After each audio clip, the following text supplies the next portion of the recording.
I'm gonna make you a star, baby. You'll be swell. You'll be great. Gonna have the whole world on a plate. Start here, start now. Honey, everything's coming up roses. Extracurricular activities are so important. Personally, I've always admired my friends who committed to sports. You learn so much about time management, strategic planning, and sustaining a physical routine. And while I tried it, I realized it wasn't my zhuzh.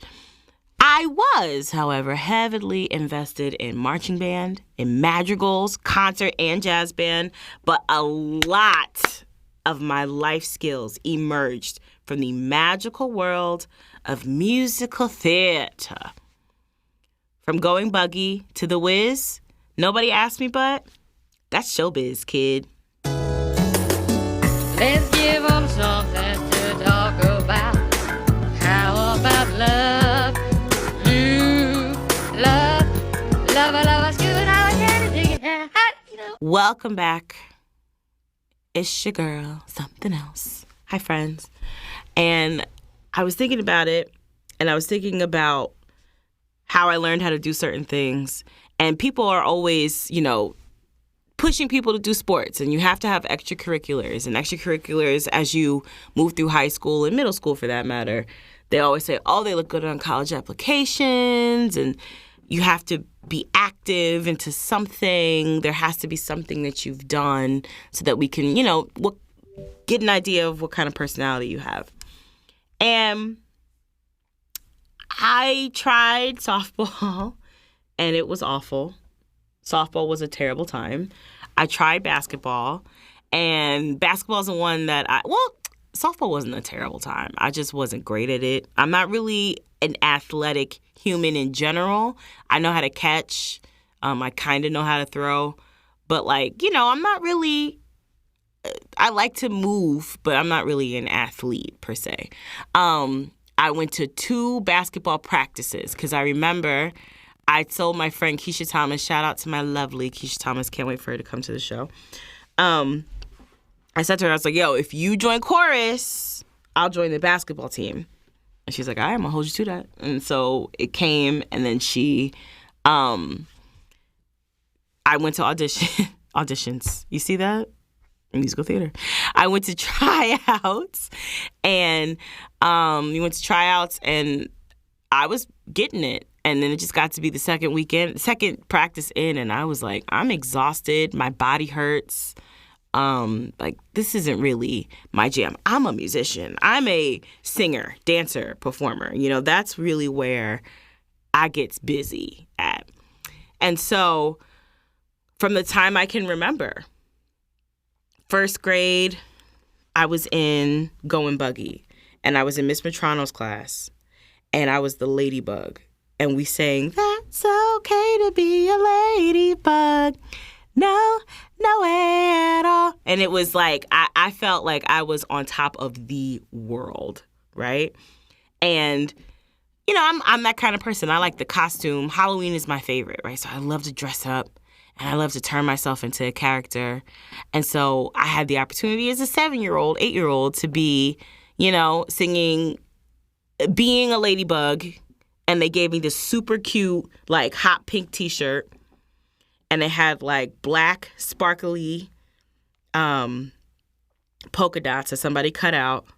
And they gave us a headband with 2, sparkly bug antennas that bounced. And I had a solo. They gave me a microphone. I had a pink legging to go with it. And I just felt like Beyonce. I was a star. I was immediately a star. And that's the first play I remember that I was in.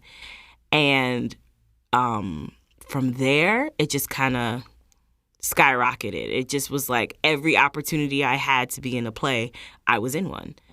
And of course, I was definitely a musical child. So dance classes at 2 and piano lessons starting at 4 and Dance Theater of Harlem and Dance Plus in Englewood with Roberta. And, just very, my athleticism didn't come particularly enough in sports, but it came in dance and it came in theater.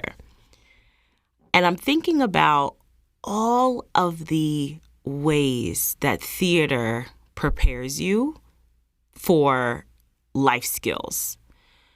And so, let's see, after going buggy, of course, I did a host of little tiny things. Like, I had a classmate that was very creative, and she wanted to, like, write plays and put them up. And, you know, when you're a kid, it sounds cool, but then when you actually get on stage and have to do it in front of your friends, it's like, oh, I don't want to do this.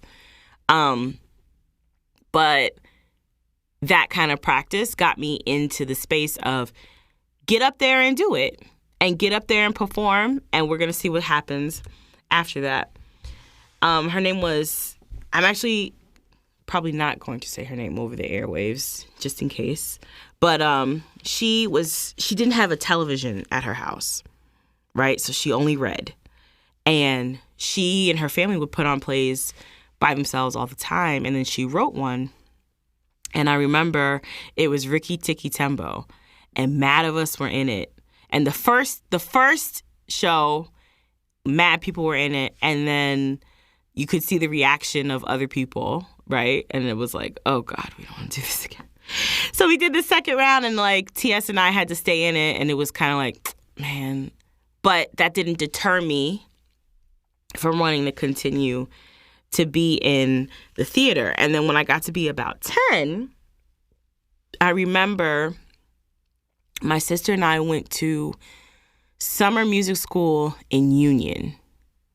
And it's very similar to the camp I work at, or my job that I work at now, where you have tap, hip-hop, you get to play an instrument, you go to singing class, and it's all day long, so like school, but each class is a performing art of some kind, writing, art, whatever have you. And at the end, there's a giant performance, and you get to be in the production, and if you're in the production, you have to audition, you might get a part. And I remember I think we went for one solid year, my sister and I. And my mom was like, nope. She pulled us right out. And she was just like, I don't like it. I don't like the teachers. I don't like how they talk to y'all. You know, we're done. And then the next year, my life changed because my mom got a job as a musical director for Garage Theater Group. Now, all of my friends know that Garage was in my life for a very, very, very long time. And this is the beginning of that. So my mom was a musical director. She plays piano. She sings as well. But that's how she worked as a musical director. She worked as a wedding singer. And so all of her gigs were either at night or most of them were at night. And she got this job with Garage Theater, and she said, well, listen, my daughters can really sing, and, you know, if I come and work for you guys, can they come and be in the camp for free? I think it's for free. Don't quote me. And please don't go after my mother. She was working hard. So they let us go in there, and now this camp was in Washington Township. And it was founded by Michael Bias, who is, like, as far as acting is concerned, one of my favorite acting teachers. And it was way up in Washington Township. Way up. Way, way, way, way up. And T.S. and I were very clearly the only cookies. We were only brown girls, only black girls at all. And we got up there, and we could belt over top of everybody, and we would sing really, you know, big and pretty, and we kind of brought a little something extra than to what was really happening.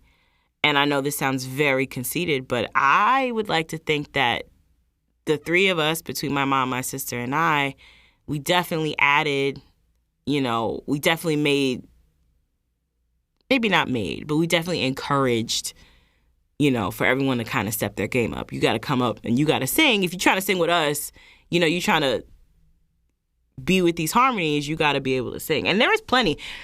Shout out to my sweet baby Michael Miller. Michael Miller can sing his behind off. He was my favorite.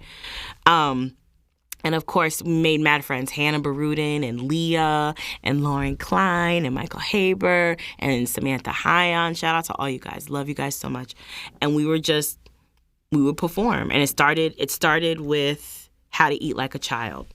That's my first garage theater,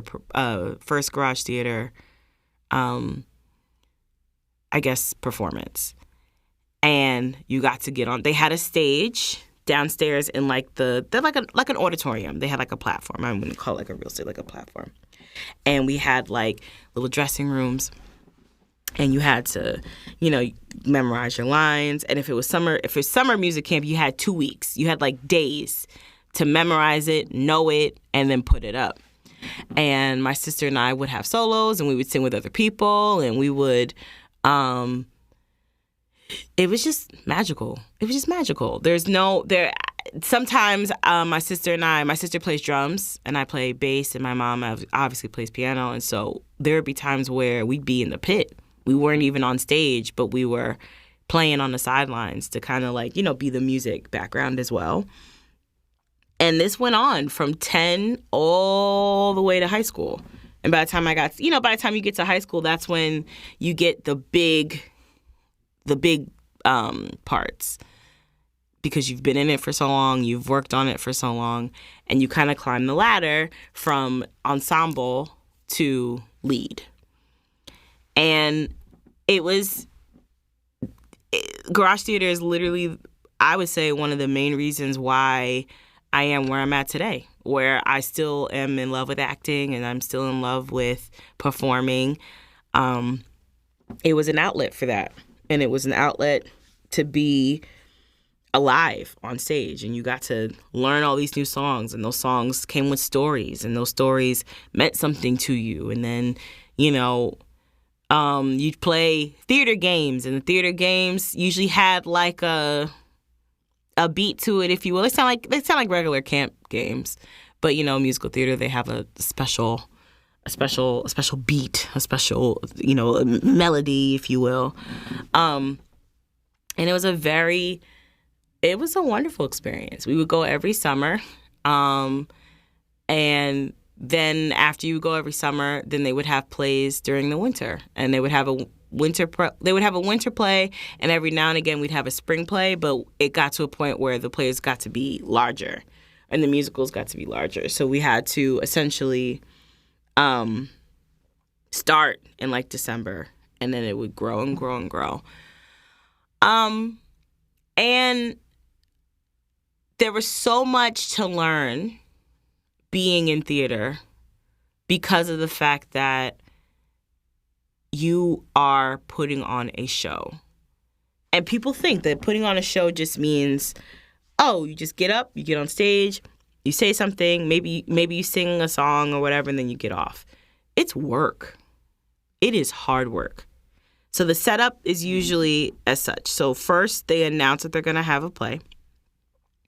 And after they announce that they're going to have a play, or they announce they're going to have it, then they're going to announce the audition. So you go in and you have to do your audition piece. So you go do your audition piece. My mom's usually the person that's playing the piano for that. So you choose anything. I would always choose There Are Worse Things I Can Do from Grease, because for some reason I was very attached to Grease. I was very attached to Rizzo. I love that movie. I would watch it anytime it came on. And I liked the melody. I thought it was a little dark. It had a little mystery. And so I would sing that, and I could belt it. It was good.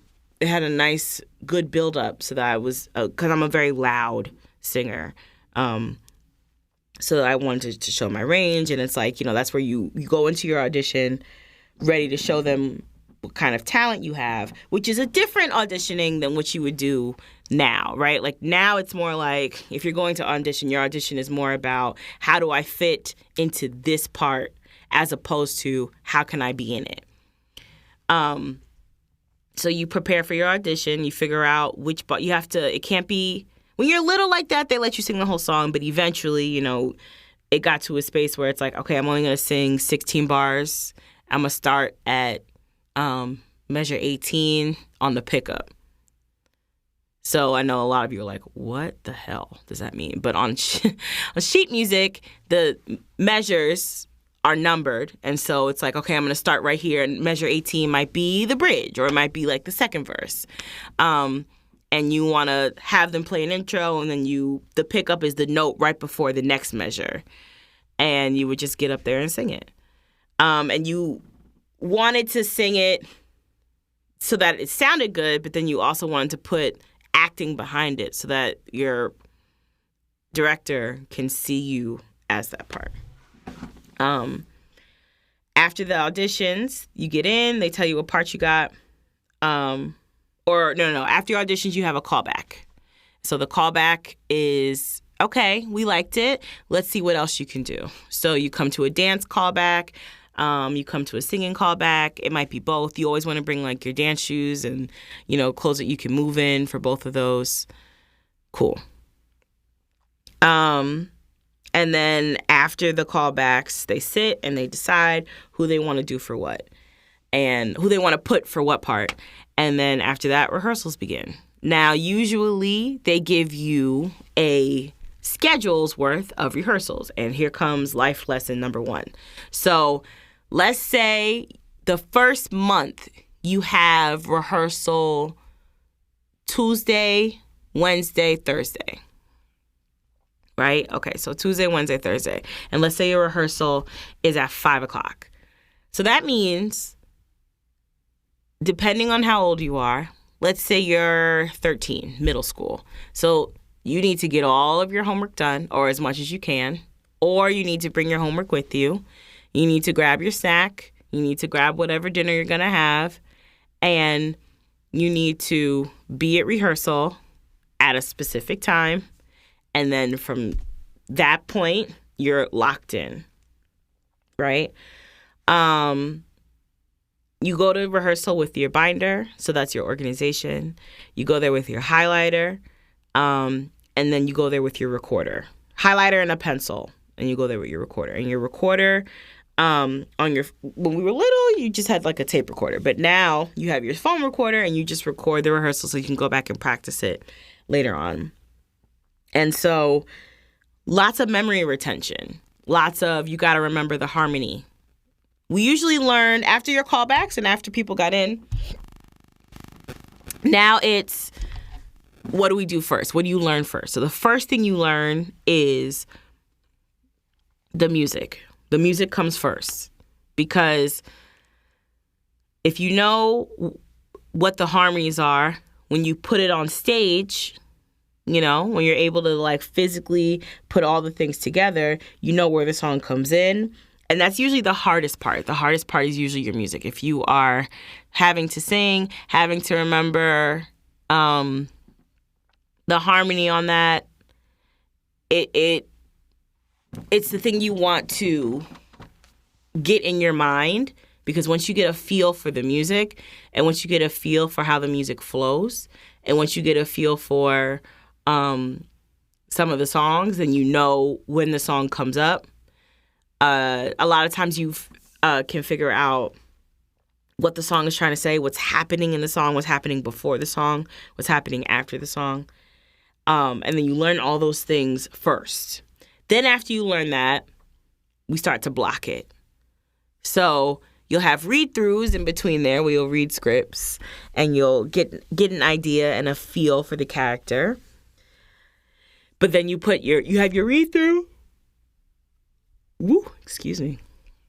You have your read-through, and then after your read-through, you start to block it. And then when you block it, you put a little bit of your music with it so that you know it comes XYZ. And then the last thing you get is your choreography. And choreography also takes quite a while, depending on. But the choreography is tied into the blocking, which is tied into the song. So it all works together as one moving conglomerate, starting with the music, ending with the choreography. And you move through, and by, let's say if you started that process in December, by February or March, we are leaning towards the end. You should be well beyond halfway. so that when it gets to be April, you are just running the show, tightening up this, moving this over.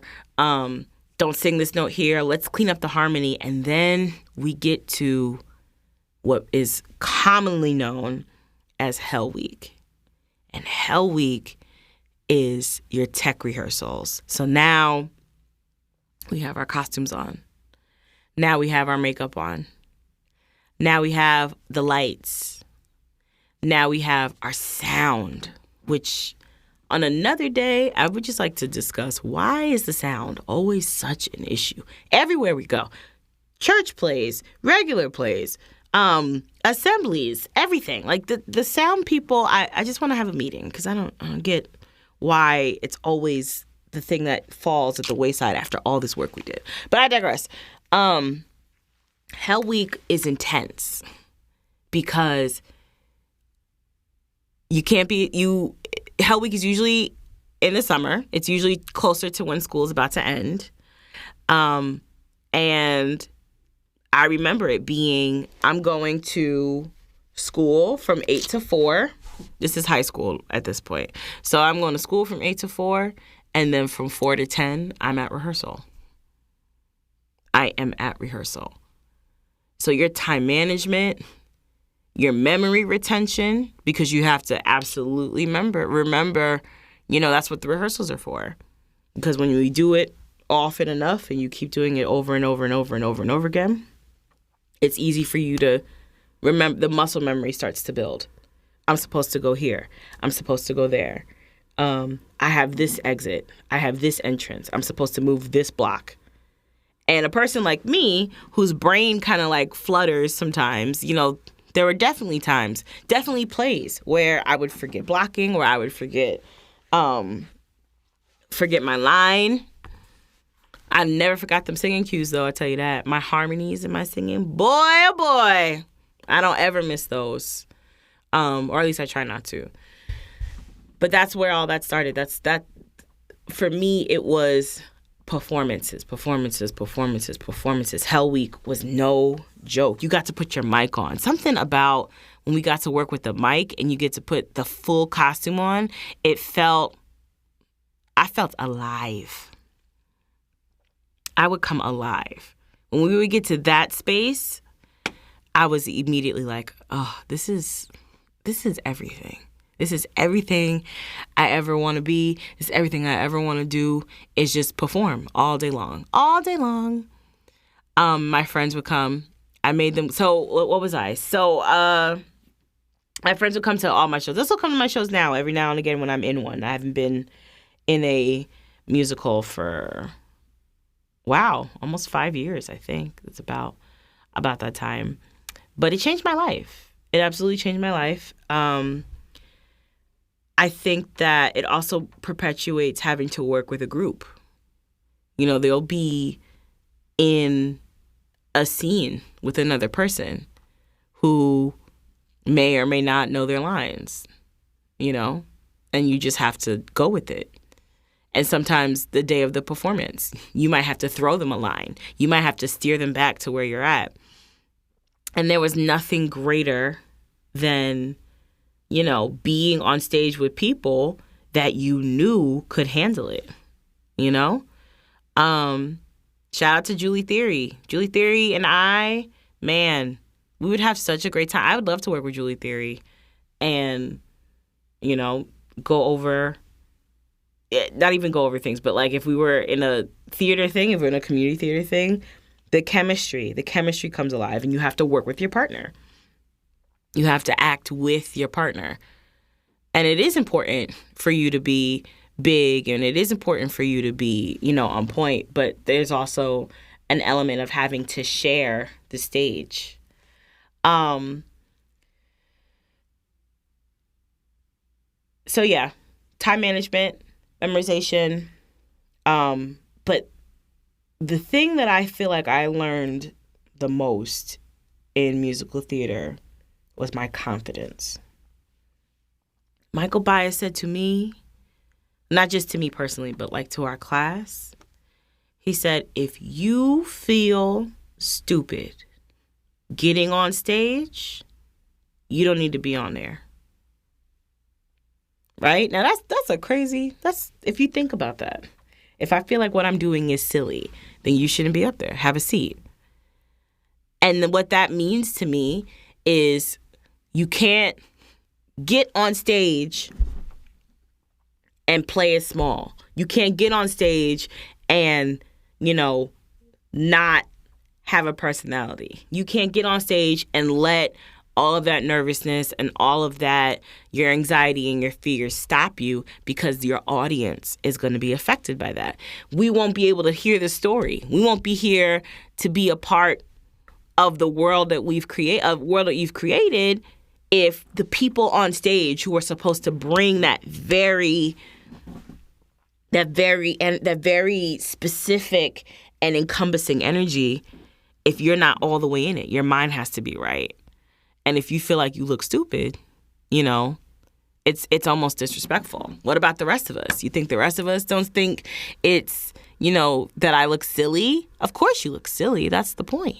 That's the idea. Because silliness can be funny, but really what it is it's just large. Just a large personality. It's just a large way of doing things. And I remember he said that to me, and that stuck with me for the rest of my life. I tell my students that now. That if you feel dumb, then maybe this ain't it. Because you really have to find and carve out a space for yourself where, you just don't feel afraid. Now you saying that to a child, right? And of course, we all get nervous. And of course, there's those jitters. But it's like, get out there and show them. The note that I would always get was, during rehearsal, you're exhausted. Clearly, you are exhausted. Clearly, you are not. You're like missing little tiny details that we know that you can get. We probably have to tell you things 3 and 4 times, but come to that performance, baby, baby, baby. You came to see a show, and I am the show. Period. And I was always the person that gave you like just something just shy out of the ordinary. So like, for example, one of my favorites, I was the Cowardly Lion my senior year at Garage Theater. And they wanted me to be Dorothy. And now that I'm an adult, I can see how I would connect with Dorothy. But as a child, when I was an 18-year-old, I was like, that's not my kind of girl. Whiny and why? But no, I see it. I can see the parallels now. I want to go to a face that's way more fancy than this. Where's the Oz person? I get it now. But at the time, I was like, I'm much more of a cowardly lion. And when you think of a lion, right? Lions in general have like this bigger voice, and they're a full voice, and they roar at you. And I made the acting choice to talk. My voice as a lion was like this. And it was a very, very, very Yonkers, very from the top lion. And I remember one particular thing they said to me, and they were like, well, why won't you? I forget what the line was. But my response was, you want me to, I ain't no social lion. I'm not going outside talking to people. It was very like, LOL. Who is this lion? Who is, first of all, not tall, right? And then on top of that, why is her voice like whiny? It was a very cute choice, because it's like, I was a lion that didn't have the same things as other lions had. And I kind of just stuck to that. And it was cool. And so, I'm grateful for musical theater. I'm glad to be working in musical theater now. I know a lot of my friends are like, are you going to audition for Broadway and stuff? And auditioning for Broadway is hard. It's hard. It's discouraging. And there's just some stuff that don't always make me feel great. And I'm going to touch a little bit on that when we come back.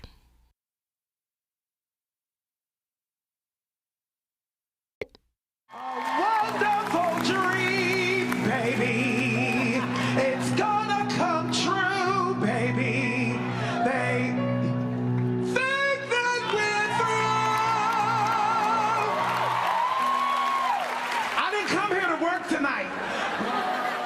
And we're back. And so we're just talking about the many lessons of musical theater. And yeah, it did teach me a lot. It taught me a lot about being confident. It taught me a lot about memory retention. It taught me a lot about being present. It taught me a lot about working with groups and, putting on your best performance and all that stuff. And I think that stuff has absolutely carried me through in life outside of theater. So, for example, I worked at Bath & Body Works, which I'll touch on in another episode. But I was the personality. They put me right in the front because I have a sparkling, fun personality that kind of draws you in. Or other theater projects that I'll work on, your projection. It's about speaking up for yourself. It's about, speaking up so that you're heard for the people in the back. And I kind of took that on almost literally. I think it's encompassed me in a way that has definitely shaped my life to look at it a little bit differently, right? So if I have to do a presentation, albeit for school or albeit for work, I have all the information, which is the lines, and then I have all of the animation and the transitions, which is your choreography, and then you gotta sell it. You have to sell it. Sell it so that people want it, so that people are excited by it. And that's, of course, I think musical theater, if you can do it, I would put your kids in theater and in sports if you have the opportunity to do so. That's very difficult because a lot of them, they run on the same times, they run on the same schedules. But it's important, I think. And you get to the self-expression on top of the life experience, the life lessons that you learn is really unmatched. But part of the reason why I didn't fully throw myself into having a profession into musical theater is because I never liked the audition process at all. To begin with, I never liked it. I remember being, oh my God, I can't believe I'm telling the story. I was 7 years old, so I had just finished Going Buggy, my first play ever. And we realized, oh, okay, Elsie can really sing. And so my mom knew that. Like, she knew that she had singing children. My parents knew that, which is why they encouraged us to be a part of all of the art things very early on, and so on and so such. And my first grade teacher was like, she needs to go audition for The Lion King. And it was like, okay, great. So my father took me, and we got on the bus, and we went to The Lion King, and I met all these kids, and it was so fun. And I got up and I sang, I was strolling along one fine day in the spring, and a little boy came over to me. Something to that effect, right?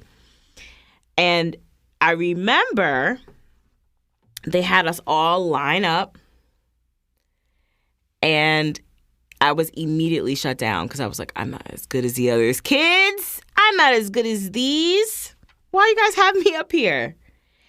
And I feel like I got confused by what they asked me, or they asked me to sing a couple of bars of what I had, and I guess my mom tried to write it out for them, but it wasn't like printed sheet music per se. And I feel like, oh my God, I feel like they asked me to sing, and they said, okay, well, you can go sit over there and we'll call you back. And I was like, I know what that means. You're never going to call me back. I know it. I know you're not going to call me back. I know what that means. And I storm out in tears, mortified. Like, I just could not believe that I ruined my audition. I knew they weren't going to pick me. I don't even think that they I'm sure they were all very shocked and confused because there's mad people in there. And I just essentially psyched myself out. Like, I essentially just I got very much in my head about it. And this is before garage theater, right? So this is before I was really trained in auditioning. This is before I was really confident in the songs that I chose and confident in going in to sing certain things. So, but I just, for whatever reason, I knew in my gut, like, y'all don't want me. And I stormed out and was like screaming, crying. And my dad felt really bad. And we got on the bus back and he took me to McDonald's. And that was pretty much the end of that. I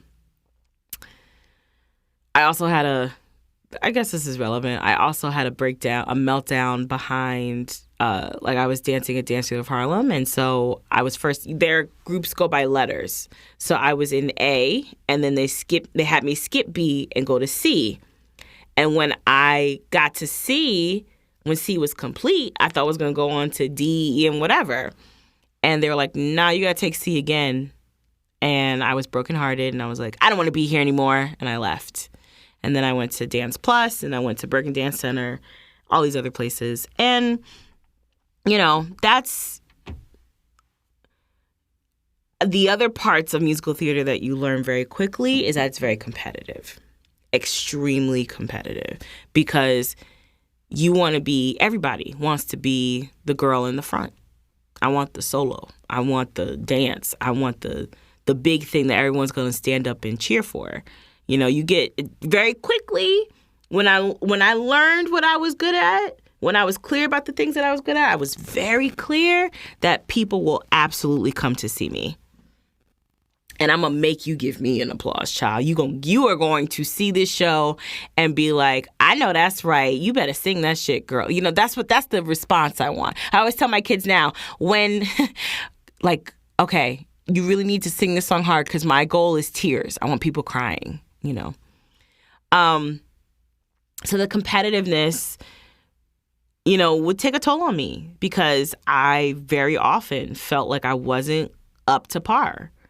And really all it took for me was honest, and even to this day, the only thing it really would take for me was practice. And I struggle with practice for other reasons, but it just took me fully leaning into it. If I was fully at dance class 6 days a week, 5 days a week, it would make a huge difference. And I remember shout out to Roberta Matthews. I think she's still at Bergen Pack. She's my dance teacher, and she's very intense, but she was good. And I remember I was in jazz class, and she goes, look, you need to go to ballet. Everybody needs ballet because ballet is your foundation into the other parts of dancing. And so I remember I had gotten to a space where I was like, okay, I'm taking ballet and I'm taking jazz. And she was like, what a difference it makes, because you need that fundamental. You need the fundamentals of ballet so that your body can, move in the way, so that it can look the way it's supposed to. It's technique, just like anything else. Your voice lessons, you go to voice lessons for technique. You go to piano lessons for technique. You want to learn how to do something. And my suggestion, and I would say, I try not to have any regrets, but if I had to think about, if I could think about it now in a different headspace, I would tell myself to, be okay with the fact, ignore the fact, not ignore it, but just don't lean in so much about what you look like. Lean in more about what you can do, and let's perfect the things that you can do. And really work hard at that. And past that, when I got into my adult years, you can't sing certain things because when you go on an audition, the director or the producers, they want to see you as the part.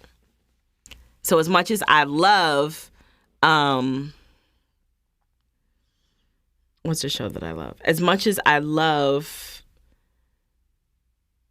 Who Will Love Me As I Am from Sideshow, right?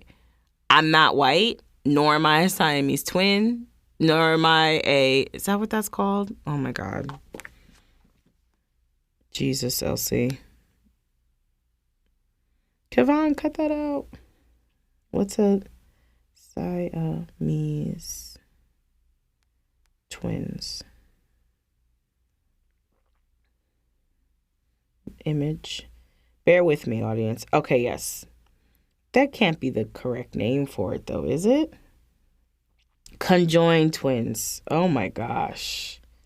I am so sorry. I was not trying to say something. I didn't recognize how offensive that must be now. But, conjoined twins. I wasn't a conjoined twin. I wasn't a white girl. So it's like, it's hard for them to picture you, which is, I think, silly. I think it's super silly that, you know, they can't ever imagine other things. But you know what? Sometimes I do recognize that because there's plenty of times where, you know, a friend of mine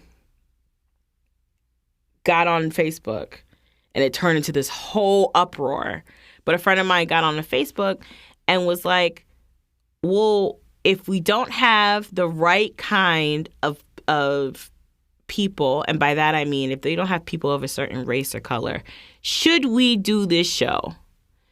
And I can't tell you the amounts of white people that would be like, oh, yeah, you should do the show for the experience. It should be fun. You know, do the show for... I had another white man showed me an article by a black man, which was not helpful. But the article was basically saying that black people need to get over blackface because it's just a costume. And I, needless to say, absolutely ripped him to shreds. But that was a huge part of musical theater. I mean, racism is every place, but musical theater, it's a space of confusion. You oftentimes get pigeonholed to being one kind of person. They don't always see black girls as ingenues, the lead character, damsel in distress that sings the beautiful, pretty, legit song. A lot of times, the black and brown women were the character actresses, your Anitas, your Rusties from Footloose. They had the kind of like, you know, we carry the story, but we're the comic relief. We're the firecracker with the spicy girl. You know, sometimes we're the villain. You know, we didn't always have the space to just be, you know, just wanted and light and pretty. And they'll say, oh, we're doing blind casting. Blind casting means they're going to put you into the part despite what color you are or whatever. And it doesn't always work like that because then they always think of the weirdest things to say. I remember I did hair recently. This is the same show I did 5 years ago. And at the time, I had locks in. I had faux locks in. And I was kind of like, this is the 70s. I have long enough hair. I should just make an afro. And I remember my director was like, ooh, I mean, like, is it going to be a big afro? Because if not, I'm not going to want it. And also, like, is it more like a Jew-fro? And it's like, whoa. Like, the racism that comes very quickly is blatant. I went to audition for a part in the Motown production. They were doing like a Motown like review or Motown like Broadway review of some kind or a show. And instead of just saying I didn't really like it, the response was just so very vague. Like, I want you to have more confidence in your voice, and that's it. And it's like, what does that mean? Because definitely had enough confidence to come up here and sing for you. So it's just very political. It can get to be very political very quickly. A lot of people will have and will continue to get parts because of the people that they know. And that's just what it is. That's just what it's always been. Now, TS and I were talented. So it's like, even if you put us in the ensemble, you know, we're still good. It's not like we're bad auditioners. It's not like we're not great actresses. It's not like we're not good singers. It's not like we're not good dancers. We can do all of those. So our auditions will be okay. You get what you get. But yeah, the being a Black girl in musical theater was not always great. And I didn't always have, at least, no, I would say in most cases. In most of my cases, I didn't always have other Black girls that were in musical theater with me. I didn't always have a group of Black girlfriends or Black guy friends for that matter. Every now and again there'd be a Black guy, but there was not a lot of Black people that were fully doing musical theater until I got to like Crossroads. And that was a little bit later on in my journey. But I also, I was in Crowns that was also 5 years ago. Wow. I haven't done theater in a while. And while the cast was all Black, the director was white.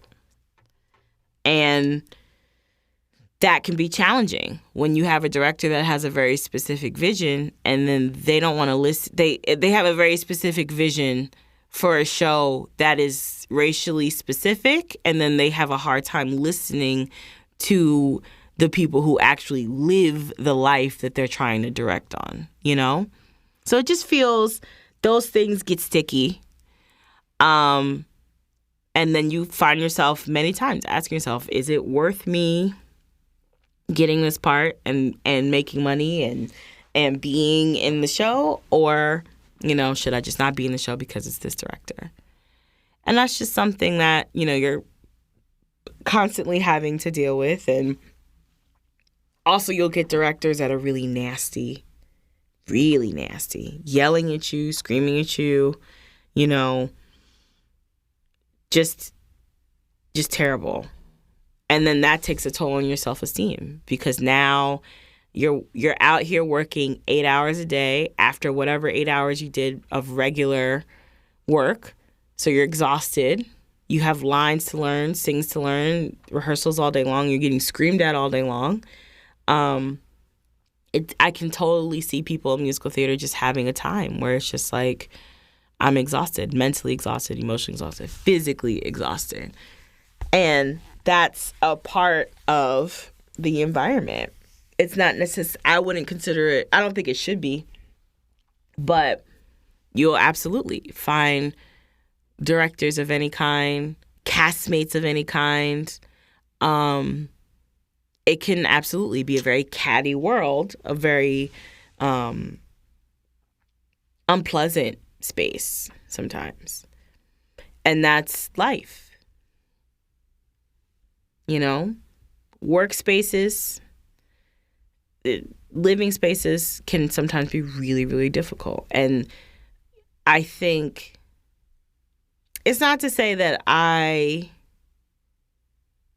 got out of musical theater because of, or I don't even know if I'm necessarily out of it, but I steered away from musical theater because of how bad it got. But it just was like, I got enough going on. And I love it. I love the theater. I love the performance and the acting, and I love the work. The rehearsals are my absolute favorite. I love a good rehearsal so we can go over. Sometimes I'm exhausted and it's tedious, and of course I'm bored and I want to eat and do other things, and I'd much rather be home. Yeah. But I love the work. The work was fun for me. I like to work it out. But it got to us. I struggle with compromising my art for my peace. And, those things will break my heart because of course, I love to sing and dance and act and be a part, but I'd be lying if I said that there were no times that I just was like, this is not even worth me being here. So all that to say, there's good and bad sides to everything.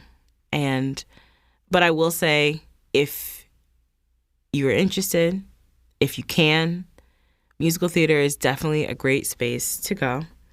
And it's definitely a great time to, put put your kids in it because they learn so much about themselves and about others. We're going to take another quick break, and we will be right back. All right. Welcome back to Nobody Asked Me But. That's Showbiz Kid. So we have a warm-up this week. So if you or if someone you know is interested in showcasing your music or showcasing your art or any kind of creative thing that you are doing, please send us an email at N as in Nancy, B as in boy, A as in apple, M as in Mary, B as in boy, at somethin'els.com. And I'll put that in the description box. That's NBAMB at somethin'els.com. I, of course, have changed the acronym since then, but you can't change the email address as of yet. So send it to Nobody Asked Me But, and we would be gladly play it on the show. And this week is none other than my dear sweet fiance, Clifford Key, who goes by Bass Cliff and who has a band, Key Change. And during the pandemic, I remember he telling me, like, I want to be a producer. I want to be a producer. He just kept saying it out loud. And I kind of was like, you're good at mixing. You should start being a producer. And so then I got him a drum machine for our anniversary. And he has been just like using it and really developing all of his skills. He's also the producer for the way the show starts, the show's theme, which he jokes like, I'm going to change it. So whenever you're ready, that's fine. But this is one of his newest beats that he created, and this is Phyllis.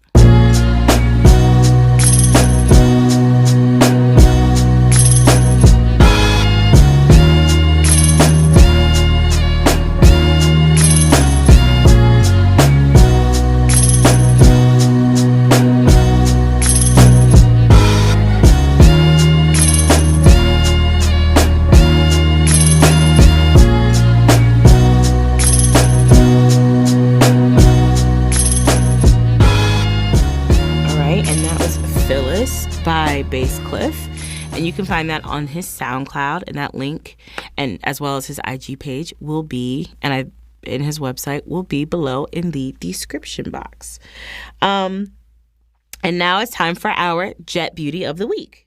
Boom, dynamite! Boom, boom, dynamite! Our team is boom, dynamite!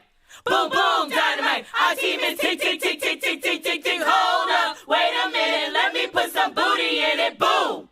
So there is I would consider her an influencer, and her name is, she's from the UK, and her name is Candice Brathwaite. And I hope I'm pronouncing your last name correctly, and if not, I am so sorry. But I just find her to be incredible. Her haircut, her outfits of choice, the color, the fit, she's just incredible, incredibly stunning. And so here at Nobody Asked Me But, we love to showcase other influencers that we love and that we're listening to. And I'm going to also put her information in the description box as well. And I think she has plenty of followers. She doesn't need me to promote her page, but I find her to be just incredible. I find her of course, we love a good accent. We love a good, another world view of things, but it's always so interesting to see another Black woman just be her true, colorful, incredible self. And we love her. So we just want to say big ups to Candice. I don't want to pronounce this name wrong. Candice Brathwaite, and follow her there. Also, Getting Grown on another podcast called Getting Grown with Jade and Kia. They have a really, really, really excellent episode for Black History Month called It's a Beautiful Day to Be a Black Woman. Please go over there and check it out. It was excellent. It's witty. It's funny. And they just talk about all the great things that Black women are and how we show up and, just the best parts of being a Black woman. And it truly brightened my day. So please, by all means, go and take a listen. And now it brings us to our guilty pleasure. So when I was younger, when my sister and I were very small, there was an album called Simply Mad About the Mouse. And it was all of these known celebrity singers and rappers. Well, just one rapper, but all of these known celebrity singers singing Disney songs, but kind of in their style. And I don't know what triggered me to find it, but I found it, and I have been playing it almost on repeat. And it's a great glimpse to see of like what kind of music I was listening to as a child. And, you know, it literally gives you every single kind of genre and all types of people are on it. And it just is an amazing album. Please, if you have an opportunity, play it for your kids, play it for yourself. Bobby McFerrin is on there, and he does, I think that's why I said Siamese before, because it was on the top of my brain, but he goes, the Siamese Cat song, I think it's from, Siamese Cats is from the Aristocats or from Siamese Cats, Google. Disney, Siamese Cats. Song. Disney. I believe it's the Aristocats. Lady and the Tramp. Close enough. So from Lady and the Tramp, and he does a rendition of We Are Siamese If You Please. Oh, beautiful song. He does that. Soul to Soul does Kiss the Girl. LL Cool J does Who's Afraid of the Big Bad Wolf. It just is like beautifully done. And I love when I find a good soundtrack, you know, from the depths within. So yeah, if you guys have an opportunity. Oh, Harry Connick Jr. sings Bare Necessities. And when I tell you that song feels like beautiful, hot cocoa. But yeah, that wraps up another wonderful show. I love you guys. Thank you for listening. Please tell a friend, tell a friend, tell a friend, tell a friend. We are on Spotify. We are on Apple Podcasts. We're also on Google Play. So wherever you find your podcast, please find us. Listen to us, like us, subscribe, rate, leave a comment. Don't forget to follow us as well. And please join our email list where you'll get a newsletter and you'll get updates on events and updates on shows that are coming up and updates on merchandise and sales and everything of that nature. And so I will see you next week. Love you so much. Bye.